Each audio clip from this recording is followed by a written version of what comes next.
Welcome back students with yet another topic, and the topic today that I'm going to cover is social responsibility of business houses.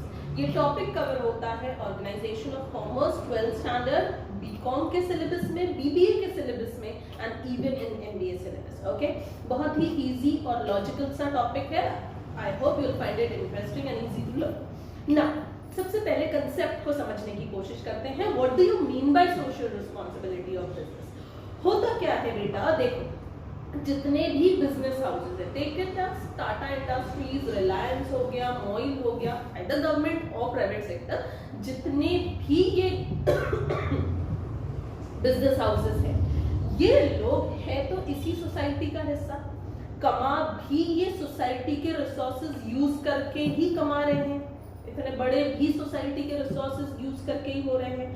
तो there is a moral thing कि भैया आप society से अगर इतना कुछ ले रहे हो तो आपकी एक जिम्मेदारी बनती है कि आप सोसाइटी को कुछ रिटर्न भी करो. ओके, तो ये है उनकी सोशल रिस्पॉन्सिबिलिटी. अब किसको रिटर्न करेंगे? तो क्या किया जाता है कि जो सेक्टर्स हैं उनको डिवाइड किया जाता है इंटरनल और external to the business houses. देखिए मैं आपके साथ एक चार्ट शेयर करती हूँ जिसमें आपको क्लियरली दिखाई देगा कि किन किन सेक्टर्स में उनको डिवाइड किया गया है. As you can see on the board, internal stakeholders जिसमें कौन कौन आते हैं? हमारे एम्प्लॉइज, मैनेजर्स, ओनर्स. और एक्सटर्नल स्टेक होल्डर्स जो है, they are the suppliers, society, government, creditors, shareholders and customers. Now आपको समझना क्या है कि ये सारे लोग एक कंपनी के लिए बहुत ज्यादा जरूरी है, क्योंकि किसी भी एक को हटा के देखो कंपनी नहीं चलने वाली. ओके, तो अगर कंपनी को सक्सेसफुली रन करना है तो इन सबका खुश रहना और कंपनी के साथ रहना बहुत ज्यादा जरूरी है. It becomes essential. ओके, तो होता क्या है कि कंपनी को कुछ सोशल रिस्पॉन्सिबिलिटीज के नाम पे इन सब की तरफ या इन सब का ख्याल भी रखना पड़ता है. ठीक है, now will go through the definition और द स्टेटमेंट्स जिससे आपको समझ में आएगा कि सोशल रिस्पॉन्सिबिलिटी आखिर हम डिफाइन कैसे करेंगे. तो देखिए, social responsibility is the company's mission to be responsive to the social needs by earmarking a part of its resources so that they may be allocated for achieving the social goals and tackling the social problems. Now listen, एक चीज याद रखो, मुझे अगर किसी गरीब को खाना खिलाना है तो मेरी जेब में तो पैसे होने चाहिए ना, तभी तो उसे खाना खिला पाऊंगी. तो सबसे पहले I should have the resources with me. In the same way जो ये हमारे ऑर्गेनाइजेशंस है या कॉर्पोरेशंस है, इनके पास भी पैसा होना चाहिए. That means when they will be earning the profits, तो पैसा होगा उनके पास, and that is being called as the resources. Okay, तो ये जो रिसोर्सेज है इसका एक पार्ट उनको एलोकेट करना है. एलोकेट करना है मतलब डिस्ट्रीब्यूट करना है. क्या करने के लिए डिस्ट्रीब्यूट करना है? To achieve the social goals. Profit making नहीं, किसमें पैसा खर्च करना है? सोशल गोल्स में खर्चा करना है. अब ये सोशल गोल्स क्या है? Providing free education, providing free hospitals, है ना, hospital facilities, and making the people aware about many things, providing vocational studies. भलाई के कामों में पैसे खर्च करने हैं. तो इसलिए बोला जा रहा है tackling the social problems. Fine. Now, second definition, there are many situations where social responsibility of business becomes necessary, like creating good corporate image. Now tell me a thing, जो कंपनी आगे आके लोगों की भलाई का काम करेगी, क्या उनकी अच्छी इमेज नहीं बनेगी? क्या बनेगी? डेफिनेटली बनेगी. तो क्या होगा? Create good corporate image. Then social commitment. This also shows कि भैया हम जो है ना वो हम सोसाइटी के तरफ क्या है? कमिटेड. मतलब हम सिर्फ अपना भला नहीं सोचते, हम लोगों का भी भला सोचते हैं बिकॉज ऑफ लीगल प्रोविजंस.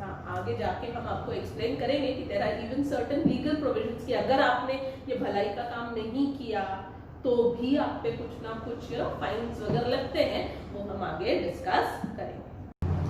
अब देखो एक एक करके हम पढ़ेंगे कि क्या क्या रिस्पॉन्सिबिलिटीज हमें कवर करनी है। ओके, तो पहला जो टॉपिक है as you can see on the board की responsibility of business towards employees और वर्कर्स। पहला है बेटा उनको फेयर वेजेस। फेयर वेजेस मतलब जितना आप उनसे काम करवा रहे हो उसके बदले उतना उनको पेमेंट, सैलरी, वेजेस मिलना चाहिए। अदरवाइज यू नो वो किस में चला जाता है, एक्सप्लॉयटेशन ऑफ लेबर्स में चला जाता है। So you shouldn't be doing that. Okay, then provide pleasant working condition and better work environment. मतलब हाँ, जहाँ पे आके एम्प्लॉई अपने रोज की जिंदगी के 8 से 10 घंटे बिताने वाला है, क्या वो जगह अच्छी नहीं होनी चाहिए क्या? Proper lighting, proper sitting arrangement, proper ventilation, you know, water facility, ये सारी चीजें वहां पे होनी चाहिए। ठीक है, make provision for the welfare of the labour and old age security. Now इसमें आता है जो प्रोविडेंट फंड का नाम सुना होगा।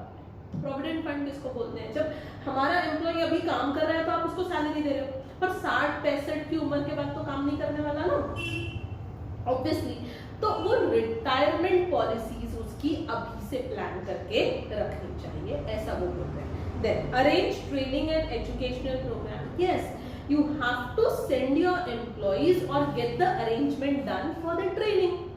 Why? Because training makes the employees efficient, और मेरे employees जितने ज़्यादा efficient होंगे वो अच्छे काम का नतीजा मुझे ही तो मिलने वाला है। If I am the business house, owner of the business house, okay? तो these are the things that I have to provide to my employees. 5वां, appreciate the good work. Yes, गलत करते हैं, चिल्लाना भी पड़ता है, बट हाँ जब अच्छा काम करेंगे तो at the same time you have to appreciate their good work. Okay, then allow their participation in management and in decision making. Yes, you know काम करने वाला कौन है? कॉर्पोरेट पॉलिसीज बनाते तो कंपनी के ओनर्स हैं, बट उनको एग्जीक्यूट कौन करता है? कंपनी के एम्प्लॉइज। तो क्या उनका भागीदार होना जरूरी नहीं है क्या? जरूरी है। They should also understand कि आखिर कंपनी में चल क्या रहा है, पॉलिसीज और प्रोसीजर्स किस तरीके से बनने चाहिए, तो ये डिसीजन मेकिंग में उनको इन्वॉल्व करना चाहिए, ऐसा बोलना। Then provide grievance redressal mechanism for employees. अगर किसी एम्प्लॉय को कोई दिक्कत है, कोई प्रॉब्लम है, तो make sure that we are there to listen to those grievances and at the same time ऐसे सुन के अनसुना नहीं करना है। You have to solve their problems. Okay, then introduce schemes for profit sharing with employees. Yes, you know employees अच्छा अगर काम करेंगे तो रिटर्न्स किसको मिलेंगे? कंपनी को। मतलब कंपनी का प्रॉफिट अर्निंग क्या हो जाएगा? बढ़ जाएगा। तो क्या लॉजिकली देखा जाए तो ये उसके हकदार नहीं है क्या? डेफिनेटली है, पर कंपनी ऐसा करती नहीं। क्यों? क्योंकि कंपनी कहती है हम तो सैलरी दे रहे हैं ना, but that is not the way.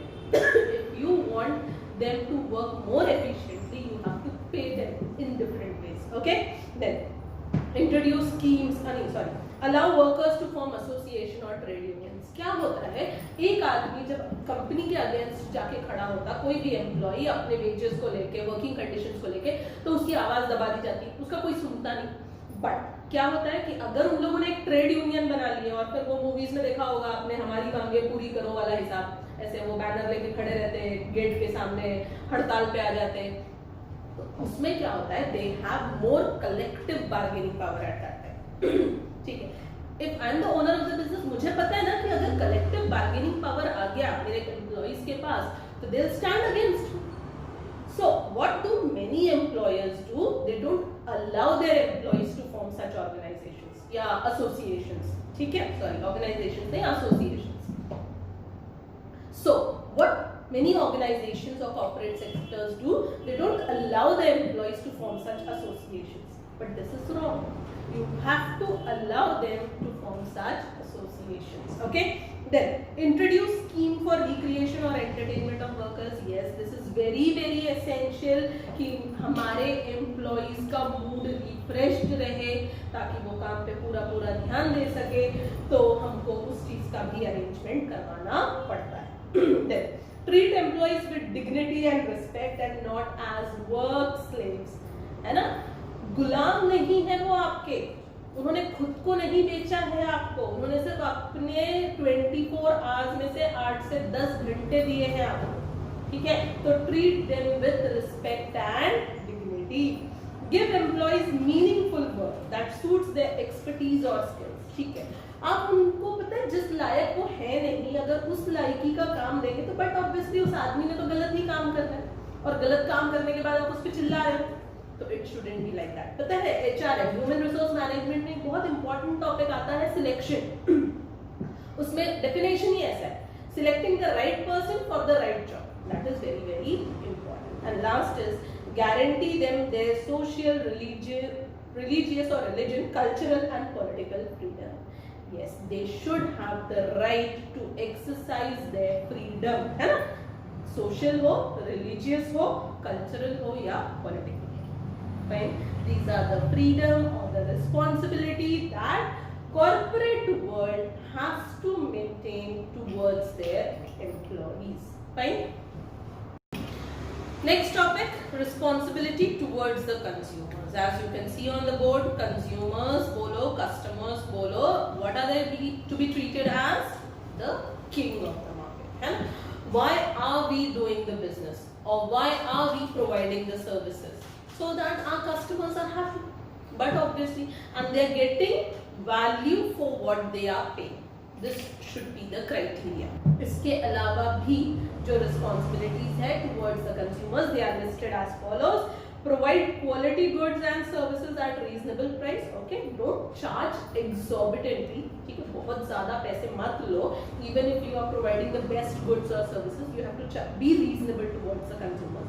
दूसरा, provide good after sales services and customer support. ऐसे बहुत सारे प्रोडक्ट्स हैं जिनका आफ्टर सेल सर्विस नहीं मिलता या कस्टमर सपोर्ट नहीं मिलता, अगर कुछ कम ज्यादा हो जाता है प्रोडक्ट में तो ऐसे प्रोडक्ट्स का फिर सेल भी ज्यादा नहीं रहता।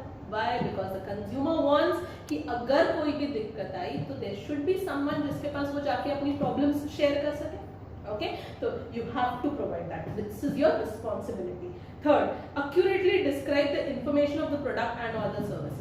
आपने देखा होगा अगर आप कोई इलेक्ट्रॉनिक प्रोडक्ट खरीदते हैं तो उसके साथ एक बहुत बड़ा सा लीफलेट आता है, बहुत सारे पेजेस रहते हैं, we don't even bother to read that. Okay, being a customer, even being a customer, I never bother to read that. But yes, it is their responsibility to provide us with those information. Okay, then guard against adulteration, poor quality, dishonest advertisement, है ना, बहुत सारे ads आते हैं। पता है कि आपने न्यूज़ टीवी में भी देखा होगा, जागो ग्राहक जागो, या फिर सोने पे वो गोल्ड ऑर्नामेंट्स पे वो हॉलमार्क का साइन रहता है। तो इस तरीके से वो लोग एड्स में भी हमको एडुकेट करने की कोशिश करते हैं कि किस तरह आप फॉल्स एडवर्टीजमेंट से बच सकते हैं या तो कॉपी किए गए फर्स्ट कॉपी वाले प्रोडक्ट से बच सकते हैं। तो ये भी उनकी जिम्मेदारी है हमको सिखाना। If we are the consumers, then take step to remove the imperfections in the distribution system. What happens many a times, products की availability नहीं रहती, और मुझे अगर मैं कस्टमर हूँ और मुझे किसी प्रोडक्ट की या सर्विस की बहुत ज़्यादा आदत हो गई है एंड अगर मुझे वो नहीं मिल रहा तो but obviously I will switch on to some other product, है ना। तो डिस्ट्रीब्यूशन सिस्टम जो रहता कंपनी का, that also plays a very important role. इसीलिए अगर कुछ इनएफिशिएंसी है कि किसी जगह प्रॉपरली हमारा प्रोडक्ट डिस्ट्रीब्यूट नहीं हो रहा तो they should take into consideration कि प्रोडक्ट्स की अवेलेबिलिटी हमेशा चलती रहे। Okay, then provide protection against seventh वाला, resolve grievances of customers as early as possible. मतलब अगर कंज्यूमर को भी कोई तकलीफ है, they have also launched a complaint against the product और the service of the company, तो it is the responsibility of the company कि उनकी प्रॉब्लम्स जल्दी से जल्दी सॉल्व कर दी जाए, है ना। Then provide protection against monopoly and restrictive trade practices. So what do you mean by monopoly? जब किसी भी प्रोडक्ट का कोई सिंगल सेलर होता है तो he is called as the monopolist और उस मार्केट स्ट्रक्चर को बोला जाता है मोनोपोली। और मोनोपोली क्या करता है बेटा, फिर वो तो महंगे में बेचता है। तो अगर ऐसे मोनोपोलीज आते जाएंगे तो नुकसान किसका होगा, कंज्यूमर्स का। इसीलिए बोल रहे हैं मोनोपोली को बढ़ावा नहीं देना है, ठीक है। And understanding the needs and wants of the consumers and trying to satisfy them. Okay, what we have to do is we have to understand कि हमारा कंज्यूमर और क्या चाहता है और कैसे हम अपने सर्विस को बेटर कर सकते हैं या प्रोडक्ट की क्वालिटी बेटर कर सकते हैं। तो we have to understand that and provide that. Okay. इसके बाद आज का third and last topic, responsibility of business towards shareholders और investors. Who are these people? ये लोगों ने ही तो पैसे लगाए हैं कंपनी में, जिनकी वजह से कंपनी का स्ट्रक्चर खड़ा हुआ है, कंपनी चल पा रही है। तो जो कंपनी है उसकी जिम्मेदारी टुवर्ड्स द इन्वेस्टर्स और the share holders of the company, provide reasonable return on their investment. वो लोगों ने, देखो जो हमारे शेयर होल्डर्स है कंपनी के, they have many options of investing their money, but instead of investing that money in bank or somewhere else, उन लोगों ने क्या किया, पैसा लाके हमारी कंपनी में इन्वेस्ट किया। तो क्या हमारी जिम्मेदारी नहीं है कि इनको अच्छा रिटर्न दिया जाए? डेफिनेटली। दूसरा, प्रोटेक्ट देयर इन्वेस्टमेंट। देखो आप इमेजिन करो, मिस्टर एक्स एक बंदा है जिसके पास 1 लाख रुपए है, वो ले जाकर पैसा इन्वेस्ट करना चाहता था बैंक में। क्यों हम पैसे बैंक में रखते हैं? बिकॉज वी नो कि पैसे डूबेंगे नहीं ना, बहुत कम चांसेस, कम क्या सोचता ही नहीं आदमी कि भैया पैसे डाला अगर बैंक में तो डूबेंगे। ओके, तो वही उसके दिल में कॉन्फिडेंस होना चाहिए कि जब वो पैसे लाकर मेरी कंपनी में इन्वेस्ट कर रहा है, ठीक है, कि मैं वो पैसे डुबाऊंगी नहीं। Get it? Protect the investment, provide accurate information of the working of the business. हम उनके पैसों को कहाँ कहाँ इन्वेस्ट कर रहे हैं, क्या क्या काम कर रहे हैं उन पैसों के साथ, वो हमें डिटेल्स उनको बतानी पड़ती है time to time. Treat all shareholders fair and equally well without any bias. Now listen, what happens, me being the company, मैं अपने शेयर होल्डर्स को पहचानती तो नहीं हूँ, क्योंकि अगर बहुत सारे शेयर होल्डर्स हैं तो I don't know them personally, but how do I know them, किसने बहुत सारा पैसा इन्वेस्ट किया है मेरी कंपनी में, मतलब मेजर शेयर होल्डर्स, और कौन है जो 2-2, 3-3 शेयर्स लेकर मेरी कंपनी में इन्वेस्टर्स या शेयर होल्डर्स बने हैं। This way I can recognise them. तो जिसने बहुत पैसा लगाया उसके तरफ हम अलग पॉलिसी बना रहे हैं, और जिसने कम पैसे लगाया उसको हम ध्यान ही नहीं दे रहे। That shouldn't be the case. हमको सबको इक्वली ट्रीट करना है। Take necessary steps to expand the business. Yes, survival के बाद आता है ग्रोथ। बिजनेस एक बार अगर सर्वाइव कर जाता है तो उसके बाद obviously and the next step that the company should adopt is of growth.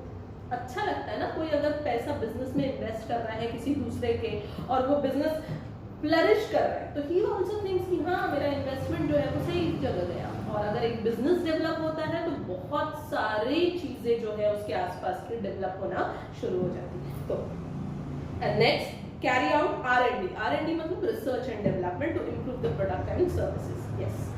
आप वही प्रोडक्ट प्रोवाइड करते रहेंगे साल दर साल, तो क्या लोग खरीदेंगे? क्या देखिए, नोकिया कंपनी बंद हो गई। क्यों बंद हो गई? Because he couldn't cope up with the coming changes that others were providing to the customers.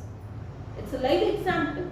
Okay, तो इसीलिए R&D जो है हमको कंटिन्यूअस बेसिस पे करते रहना पड़ता है, so that we can provide updated products to the customers. Fine. Here we end this topic.